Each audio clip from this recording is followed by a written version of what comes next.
Capítulo 3. Los esenios de Jerusalén y el Monte Carmelo.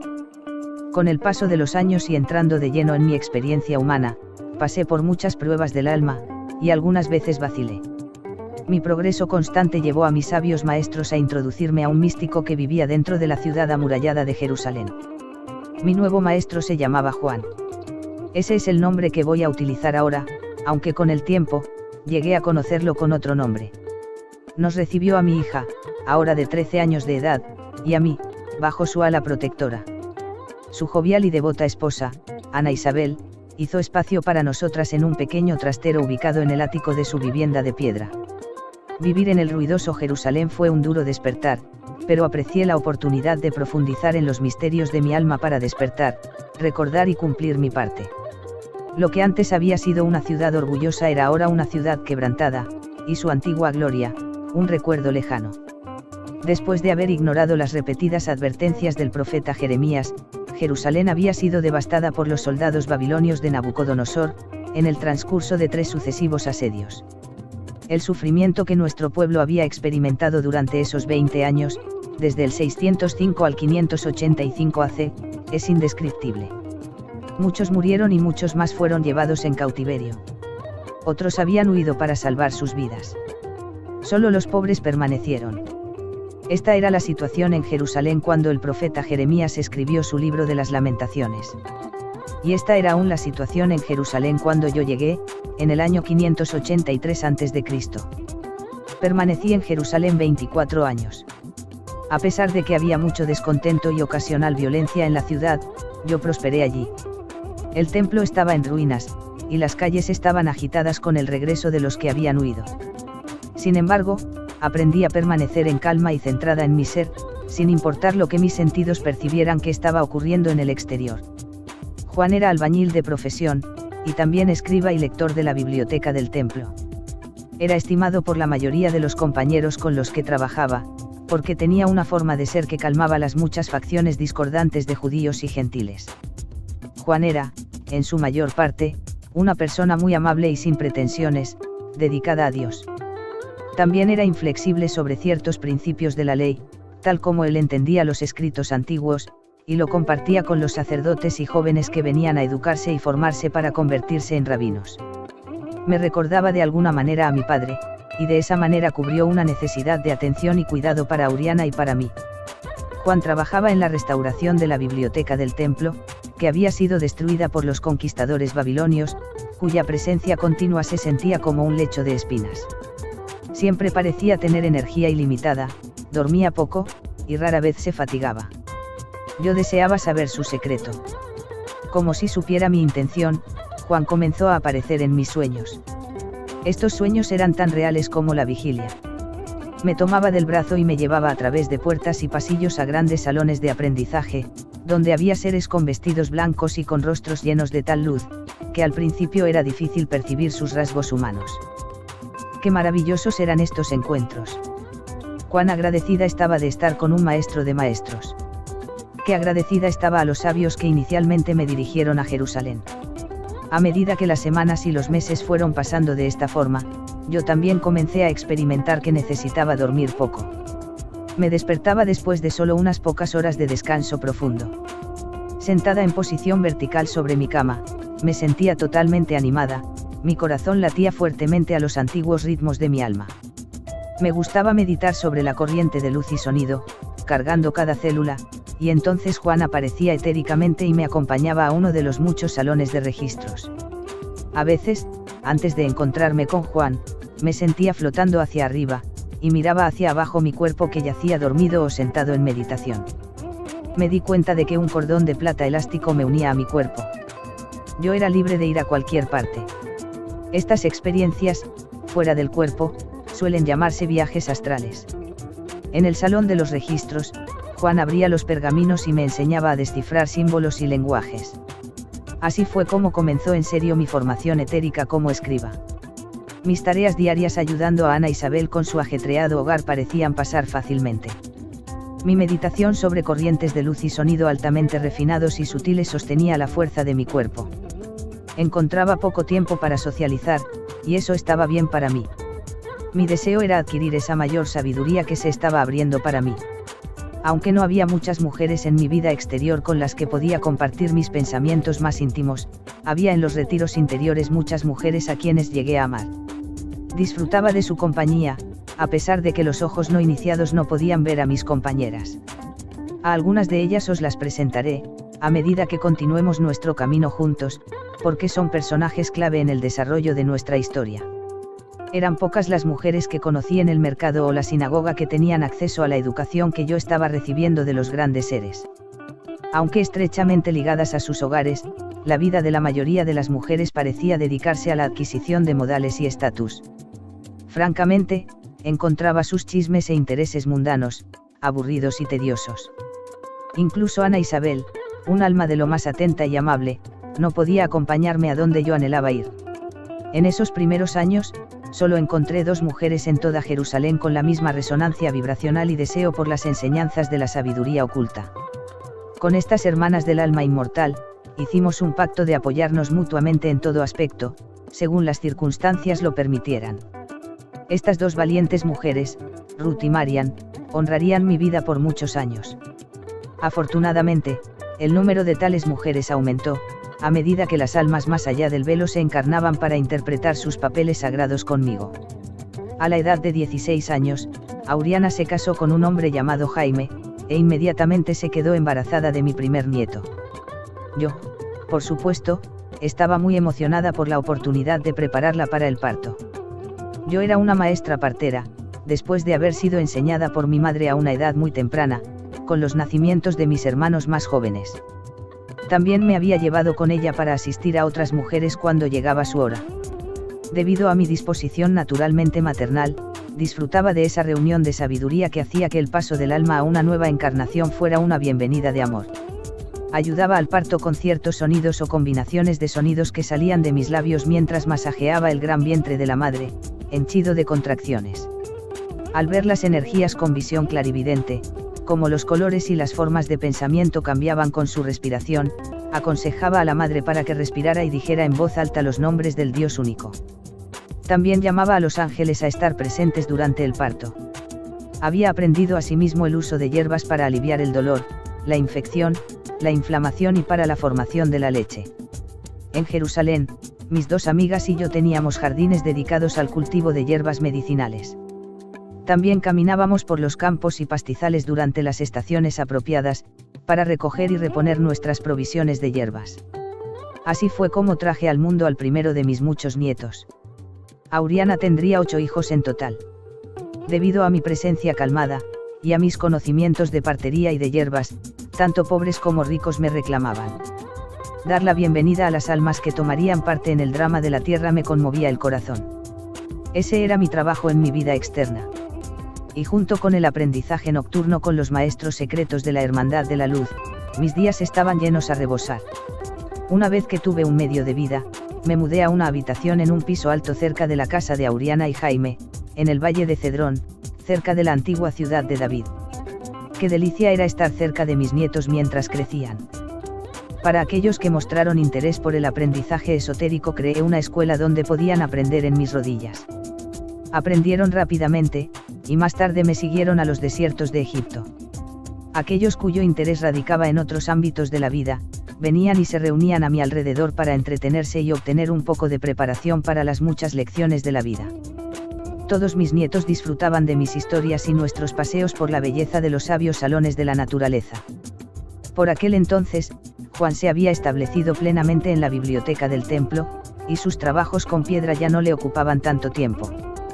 Cuando era posible, me llevaba a habitaciones escondidas donde él y un grupo de maestros constructores, que pertenecían a una orden secreta, tenían acceso a pasos subterráneos que conducían a las antiguas catacumbas y archivos. No pude entrar muy a menudo a las bóvedas en el plano físico, pero sí lo suficiente como para saber que haría lo que fuera necesario para aprender a leer los textos antiguos y compartir el conocimiento oculto. Mi deseo de llevar la fuente de iluminación a cada uno de los que eligieran saciar su alma sedienta era muy fuerte. Muchos años antes de conocerlo, Juan se había unido a una rama del judaísmo llamada los esenios. Estos eran los más ilustrados e incorruptos de los hebreos judaicos, y sus orígenes se remontaban hasta las antiguas escuelas de misterio de Moisés y Akenatón, y aún anteriores. Derivado de las palabras, esi, ser, y, eno, fuente, esenio significa, fuente del ser, o, santo. Entre nosotros nos llamábamos hijo o hija del sol.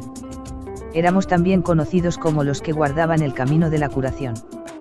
Cada sábado y día de fiesta los miembros de la hermandad esenia venían a casa de Juan para orar, leer y hablar de los asuntos del espíritu. Ana Isabel amablemente se ocupaba de alimentarnos, y luego se retiraba para zurcir, bordar, o mecer a un niño. Ella prestaba atención cuando había un tema de su interés, de lo contrario sentía que su lugar era proporcionar orden y serenidad a su hogar. Nuestras reuniones eran ricas y completas, proporcionándome una familia en el mundo exterior con la misma luminiscencia que yo había visto en los planos internos. Mis dos amigas, Marianne y Ruth, también se convirtieron en fieles discípulas de esta comunidad. Así comenzó mi camino con los fieles o elegidos, como algunos se llamaban a sí mismos dentro de la hermandad esenia. Continué en compañía de los esenios el resto de mis largos días. Jaime, el marido de Auriana, era uno de estos hermanos que procedía del Monte Carmelo. Las historias que contaba sobre el Carmelo aceleraron mi espíritu, y sentí la llamada de ir al monte donde Samuel y Elías habían enseñado, para establecerme allí como una iniciada consumada de los misterios antiguos de los esenios. Así fue como junto con Auriana, Jaime y 5 de mis 8 nietos, dejamos Jerusalén en el año 559 AC, para comenzar una nueva vida. Más tarde, Marianne y Ruth también se unieron a la comunidad del Monte Carmelo. Mi alma estaba en paz y veía el futuro con alegría. Así como tú has oído la llamada de tu alma y nos hemos reunido para esta aventura de, conócete a ti mismo, más profundamente como un Cristo viviente, así yo también respondí a la llamada de mi corazón para entrar a la escuela de misterios del Monte Carmelo. El Carmelo, como llamábamos a nuestro monasterio, es una de las escuelas de misterio más antiguas que han sobrevivido al nacimiento de numerosas civilizaciones. Ha conservado el linaje que contiene los códigos del grial de la ascensión y de la encarnación a través de la cual la Divina Madre da a luz a la conciencia crística durante los ciclos cósmico, solar y planetario. Ahora voy a compartir contigo, amigo mío, mis recuerdos del Monte Carmelo junto al mar. Con gozosa gratitud caminaba por las bellas colinas del Carmelo, recogiendo los dulces lirios del campo y una variedad de hierbas con las que preparaba medicamentos para la comunidad monástica, que seguía la forma del maestro de lo correcto.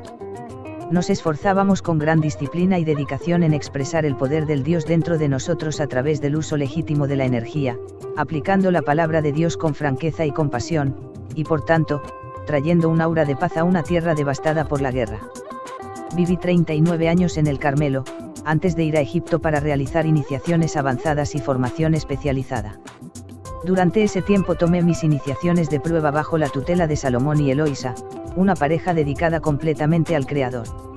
Ellos me enseñaron a mantener la calma cuando mi corazón se aceleraba de miedo por mi gente, cada vez que las tropas de soldados llegaban al monte. Ellos me inculcaron perdón y compasión cuando los recuerdos brutales de mi juventud desgarraban mi mente. Abrieron mi libro de la vida y me ayudaron a recordar la ley del uno, el único Dios yo soy. Entrenaron mi mente, cuerpo y alma a estar alineados con el mayor bien de nuestra comunidad. Así fue como con gran amor viví y aprendí en mi amado Carmelo. En ese momento había relativamente pocas parejas en comparación con los individuos que optaban por ser célibes. Yo era una de las hermanas que decidieron mantener la fuerza de la vida dentro de mis entrañas y elevarla a través del fuego de mi alma hacia la plenitud de mi ser superior. Ya fuéramos casados o solteros, santificábamos nuestra energía sexual y veíamos esa gran fuerza con admiración y reverencia. Estudiábamos las fuerzas de la naturaleza y las llamábamos los agentes a través de los que podíamos conocer a Dios como Padre y Madre y a la vez, como espíritu y materia. Estábamos en sintonía con los espíritus de las plantas, minerales, fuego, agua y aire. A estos los llamamos ángeles, y cada día y cada noche orábamos pidiéndoles gracia. Las estaciones cíclicas eran honoradas, al igual que la Madre Tierra y el Padre Cielo, a través de canciones, bailes y fiestas.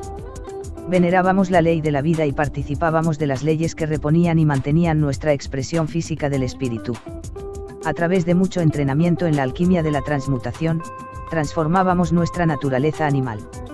Elevábamos nuestros sentidos para percibir más allá de los velos físicos de la lujuria, la ira y las necesidades dualistas. Participábamos en rituales de limpieza de nuestras mentes y cuerpos interiores y exteriores. Teníamos mucho conocimiento sobre hierbas, simples alimentos crudos, y prácticas de horticultura que nos mantenían a lo largo de las estaciones.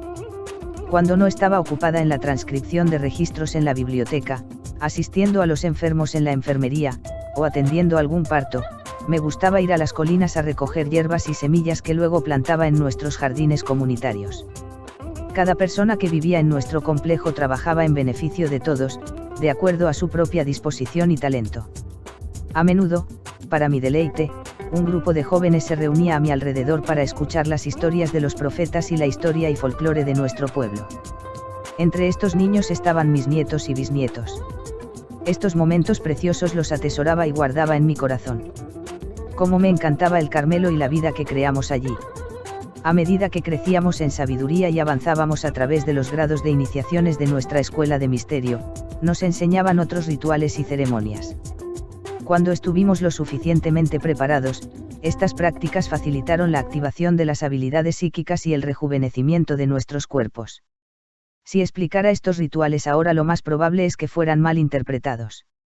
Por lo tanto, prepararé el camino de modo que puedas recibirlos a su debido tiempo, según tú lo permitas. Los procesos de rejuvenecimiento son prácticas muy antiguas, y yo descubrí los secretos interiores para mantener mi cuerpo en el Carmelo. Desarrollé las habilidades y discipliné mi mente para recrear mi cuerpo cada mes. Aunque mis primeros 60 años reflejaban el envejecimiento típico de mente y cuerpo, una vez que empecé a regenerarme a mí misma, me veía y me sentía como una mujer de 35 años. Sin embargo, hubo momentos en los siglos siguientes en los que mi aspecto varió de acuerdo a los requerimientos de las situaciones en las que me encontré. Así como Salomón y Eloísa me enseñaron el camino del Maestro de Justicia, el uso correcto de la energía, yo también lo comparto contigo, para que puedas llevar a cabo tu propósito en la tierra. Hay sin duda una variedad de propósitos, sin embargo la gran obra del alma es el propósito que todos estamos destinados a cumplir cuando estemos preparados. Por lo tanto, vamos a abrir las puertas que conducen a la unidad que conoce la verdad más allá de las sombras. Cuando hayas llegado al entendimiento de que todos los caminos convergen en el corazón de la unidad, se cumplirá el propósito de este libro. Así que ahora te dejo para que contemples los sentimientos en tu corazón. Es la gran obra del alma, aquello por lo que has venido. Si es así, nuestra historia se desplegará de acuerdo con el decreto divino, de tal manera que puedas recibir las energías de transmutación y ascensión. Serás dirigido desde dentro, porque haré que recibas de acuerdo a tu capacidad de conocer a Dios Madre Padre como tu fuente infinita de abastecimiento. Tú creas tu viaje. Y tus elecciones son divinas, cada una de ellas. Estoy aquí para sostenerte durante tu paso por el nacimiento, así como sostengo a toda la vida. Yo represento a la Madre de las Madres. De alguna manera tú siempre serás mi hijo, pero en esta época de autoempoderamiento, te llamo mi querido amigo. Juntos nos vamos a fusionar en el final del tiempo. ¿Estás listo para recordar quién eres realmente y terminar por fin con el drama que te ha mantenido separado de tu verdadero yo? Si es así, sigue leyendo. Estéis preparado para el cambio de tu vieja identidad por una mucho más vasta. Y para aquellos de vosotros que habéis andado mucho tiempo por el camino del uno, doy la bienvenida a tu rostro y te ofrezco el mío como tu espejo. Todos los que perseveran a través de mis palabras y frases enigmáticas recibirán como regalo mayor refulgencia. Ahora hemos completado el primer círculo desde donde comenzamos la historia de Ana del Monte Carmelo. Sin embargo, otros círculos nos esperan en la historia de mi vida hasta que todo se consolide y se lleve a la completitud. Lo que sigue es la historia de mi estancia en Egipto, donde me convertí en una gran sacerdotisa de Isis y Hazar, lo que me preparó para mi trabajo en las órdenes de los esenios y las Magdalenas en el Monte Carmelo.